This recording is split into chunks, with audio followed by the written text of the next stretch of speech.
question is, do I have any humorous stories about working on Magnificent? Whenever I'm asked that question, I can never think of it. I'm sure there was a lot of, just the horse poop alone. There's a lot of this going on. I'll be right with you.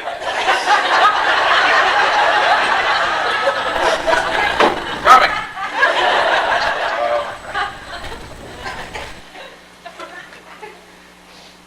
Every once in a while, I would try to really look cool and take, doing my Elvis. And, you do all this gun stuff, with the hat, this kind of thing. And it ended up, landing on my ankle a couple of times. But we'll have to try that again. Just keep it in the holster, okay? I'll think of some funny stories, but I'm sure there were many. Westerns, historical, but I'll think of some. Yes, ma'am. Your daughter's name is Amanda, is that correct? Blake. Blake. Okay. I just wondered about the Amanda part. Did you maybe in your younger days have a thing for Miss Kitty? We didn't. What younger days? I didn't realize I was doing that, reversing Amanda Blake with Blake Amanda. It's just, it rang good, it's like.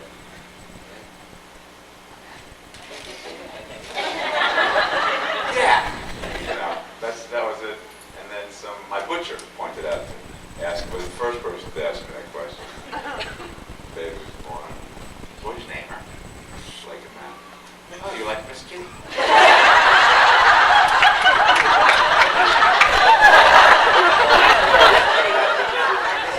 Don't bother me, I'm just having fish. That's right. David has a movie that he's working on to produce called Don't Bother Me, I'm Just Having the Fish. Which later on, maybe you could twist his arm a little, get him to tell you the plot. But in the movie, Sharon Stone will play a character named Miss Kitty, who's a makeup artist in the Broadway musical Cats. So you think of the mathematics. There. Whoa. Don't tell him about shirt. I need an Advil. Yeah.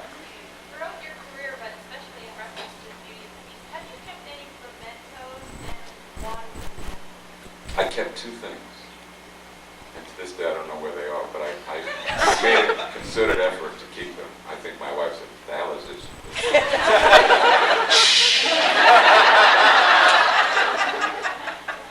The two things were in Quest for Fire, I wore these sticks in my hair, like some kabuki thing, and it really set me apart from all the other cave people.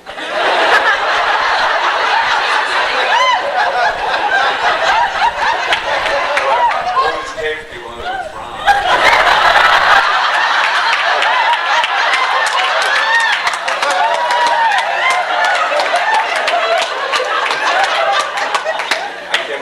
I kept the last mask from that Margaret ever put on me for the last day of filming. I definitely don't know where that is, but hopefully it's in someplace safe, not too hot because that stuff. That's what I kept.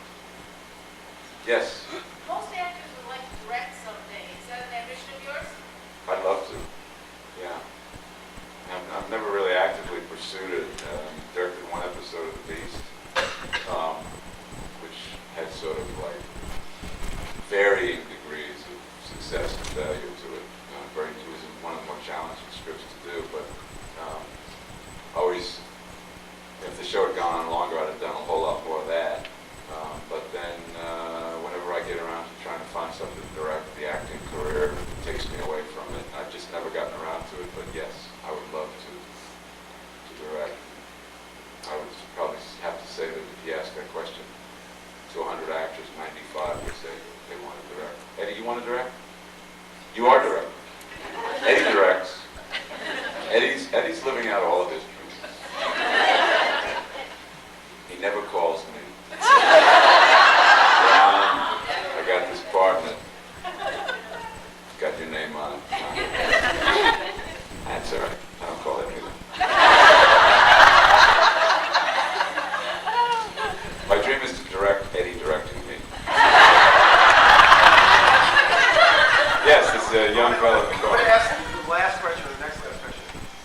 We could go on. I'm not in any Okay, hurry. would you be willing to tell everybody about working with Marlon Brando? Maybe one small anecdote on set of Brando. Yeah. Like, Please. when you realized how you were working, Yeah. how your character was working. Well, I had a scene with Marlon that should have taken the most a day and a half to shoot, and it took 5 days. So it was a great thing because it gave me 5 days. It was the only scene that he and I were sort of in together, and it was, he's the reason why I did the movie, why I put the makeup on all over again. And so for me, this was 5 days of like, wow, with my personal God. And I had decided prior to Marlon coming there that I wanted to play the guy blind. So the makeup guy said, oh, we have some lenses for you that will actually, once you put them in, you become blind. You can't see anything. Totally blind. Like being in the dark. Cool, man, I won't have to act. Stupidest decision I've ever made in my professional career, because once you're blind, as an actor, you have to get up arms. You have to like stand here so you're in your light and the camera can find you. I didn't know where the hell I was. People going, Ron, you're facing the wrong way, turn up! So anyway, we get to do the scene, and basically once I got placed on my spot, I really, maybe I could like find a chair and sit down or stand up. But I couldn't, if I moved this way, it was on something like this. Like these two sections. Marlon had his chair here, and I stood here with my staff, and I was like, wow. So every time we got ready to shoot the take, Marlon would have to be called in, he'd come onto the set, and you'd feel him sort of come out the stairs. He would always have to like push me when I'd be standing to get to his chair. He's a rather big fellow. And so he would like, Jesus Christ, this guy just can't get him some food. Woman's there. I'm just trying to sit down. Could you just move over a little bit? Just pushing me and pushing me. We get to the last day, the 5th day, and over the course of the 5 days, Marlon's been sort of like saying, why don't you move over here when you get that line? It would be much more effective. And I'd go, right. Lucky I'm like haven't fallen off the roster. I'm not able to take any of his directions because I just can't see anything. So he comes, they say, Marlon, okay, get Marlon, we're ready. And sure enough, Marlon like grabs me and starts to like try to move me. And I turn around, I've got the lenses in, and he looks at me and he goes, holy Jesus, what are those things in your eye? We've been doing this scene for 5 years. And I said, you didn't know anything. Wait a minute, are you playing this guy blind? I said,